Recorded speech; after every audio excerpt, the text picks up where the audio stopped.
বন্ধুরা, আপনার Facebook আইডিকে Facebook পেজে কনভার্ট করতে চাইলে প্রথমে আপনাকে আপনার ফেসবুকের যে একটি অফিসিয়াল অ্যাপসটা রয়েছে সেই অফিসিয়াল অ্যাপসের মাধ্যমে প্রবেশ করতে হবে। তারপরে আপনার ফেসবুক আইডির মেন পেজে প্রবেশ করতে হবে। সেটা এখান থেকে আপনি প্রবেশ করতে পারবেন, অথবা এই যে ডান পাশে 3 ডট মেনু রয়েছে, এই 3 ডট মেনুতে ক্লিক করার পরে কিন্তু আপনি আপনার আইডির মেন পেজে প্রবেশ করতে পারবেন। বন্ধুরা, আমি আমার ফেসবুকের মেন পেজে চলে আসছি। এটা আমার একটা পার্সোনাল ফেসবুক আইডি। এই ফেসবুক আইডিটাকে আমি কিন্তু ফেসবুক পেজে আপনাদের কনভার্ট করে দেখাবো।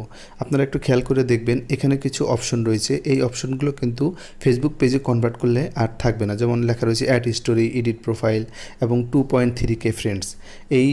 এখন আমার এখানে কিন্তু যেহেতু পার্সোনাল আইডি, এখানে কিন্তু 2.3K ফ্রেন্ডস দেখাচ্ছে। যখন আমি ফেসবুক পেজে কনভার্ট করব, এই ফ্রেন্ডগুলো কিন্তু আর ফ্রেন্ডস থাকবে না, এগুলো হয়ে যাবে কিন্তু ফলোয়ার্স, এবং আরও নতুন কিছু সেটিংস আসবে। তাহলে আমরা চলুন সেটিংসটা দেখাচ্ছি। এর জন্য আপনাকে ডান পাশে যে 3 ডট মেনু রয়েছে, এই 3 ডট মেনুর উপর আপনি ক্লিক করবেন। তারপরে আপনার সামনে অনেকগুলো অপশন চলে আসবে। কারো এই অপশনগুলো কিন্তু নাও আসতে পারে। এর কারণ হচ্ছে কারো ফেসবুক আইডি কিন্তু লক করা থাকে। ফেসবুক আইডি যদি আপনার লক করা থাকে তাহলে কিন্তু এই অপশনগুলো আসবে না। এর জন্য আপনাকে প্রথমে ফেসবুক আইডিকে আনলক করে নিতে হবে। আমার যেহেতু আনলক করা আছে, তাহলে আমার সব অপশনগুলো আসছে, আমি সেটিংসগুলো দেখাচ্ছি। আপনি প্রথমেই চলে যাবেন, উপরের দিকে লেখা রয়েছে দেখেন ফলো সেটিংস। এই ফলো সেটিংসের উপর একটা ক্লিক করবেন। তারপর আপনার সামনে অনেকগুলো অপশন আসবে। এখানে সব অপশনগুলো দেখেন ফ্রেন্ডস করা আছে। এই সব অপশনগুলোকে আপনাকে পাবলিক করে দিতে হবে। যেমন প্রথমে লেখা রয়েছে ফ্রেন্ডস, এটা আপনি পাবলিক করে দিলাম। তারপরে লেখা রয়েছে দেখেন ফ্রেন্ডস, এটাও আমি পাবলিক করে দিলাম। এভাবে যতগুলো ফ্রেন্ডস রয়েছে এই সব ফ্রেন্ডসগুলো কিন্তু আপনাকে পাবলিক করে দিতে হবে। যেহেতু এটা আপনি একটা পেজ তৈরি করছেন, এই পেজটা যেন সবার কাছে পৌঁছায়, এই জন্য এই অপশনগুলো কিন্তু আপনাকে পাবলিক করে দিতে হবে। আমি সব অপশনগুলো দেখেন মোটামুটি পাবলিক করে দিলাম। এখানে সব অপশনগুলো পাবলিক করে দেওয়ার পরে এখানকার কাজ কিন্তু আমার মোটামুটি শেষ। এখন আমি আবার ব্যাক হয়ে আগের জায়গায় ফিরে আসছি। ব্যাক হয়ে আসার পরে দেখেন আরেকটা জায়গায় আপনাকে কাজ করতে হবে। সেটা হচ্ছে নিচ থেকে 2 নম্বরে লেখা রয়েছে দেখেন টার্ন অন প্রফেশনাল মোড। এখানে আপনাকে প্রবেশ করতে হবে। এখানে প্রবেশ করার পরে আপনার সামনে এরকম একটা ইন্টারফেস আসবে। নিচের দিকে লেখা রয়েছে দেখেন টার্ন অন। এই টার্ন অনের উপরে ক্লিক করে এটা আপনাকে অন করে দিতে হবে। আমি টার্ন অনে ক্লিক করে দিলাম। টার্ন অন অপশনের উপরে ক্লিক করার পরে আপনার সামনে এরকম একটা ইন্টারফেস আসবে। একটু টেনে নিচের দিকে আসবেন। এখানে আরেকটা জায়গায় একটা সেটিংস করতে হবে। দেখেন উপরের দিকে লেখা রয়েছে অ্যাড প্রোফাইল পিকচার কমপ্লিট, এটা কমপ্লিট আছে। অ্যাড কভার ফটো, এটাও কমপ্লিট আছে।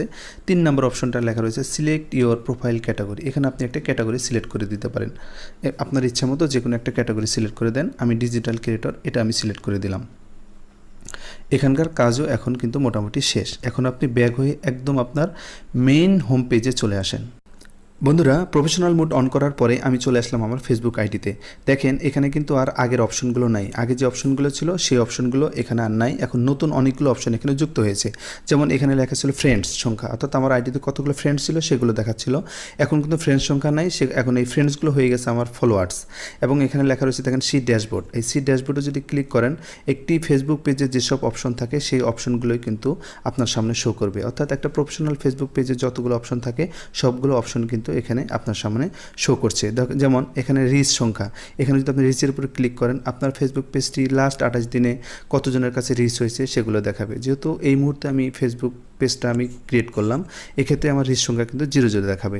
তারপরে এখানে এঙ্গেজটা যদি ক্লিক করেন, তাহলে আপনার ফেসবুক এই পেজটি কেমন এঙ্গেজড হয়েছে সেগুলো দেখাবে।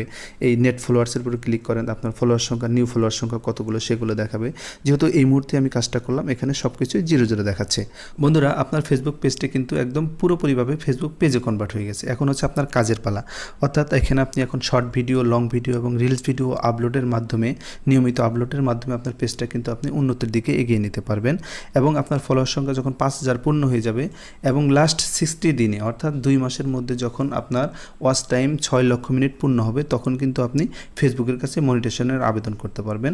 এবং ফেসবুকের মনিটেশন যদি অ্যাপ্রুভ হয়ে যায়, তখন কিন্তু আপনার ফেসবুক আইডি থেকে আপনি নিয়মিত ভিডিও আপলোডের মাধ্যমে টাকা ইনকাম করতে পারবেন, যা অনেকেই দীর্ঘদিন থেকে করে আসতেছে।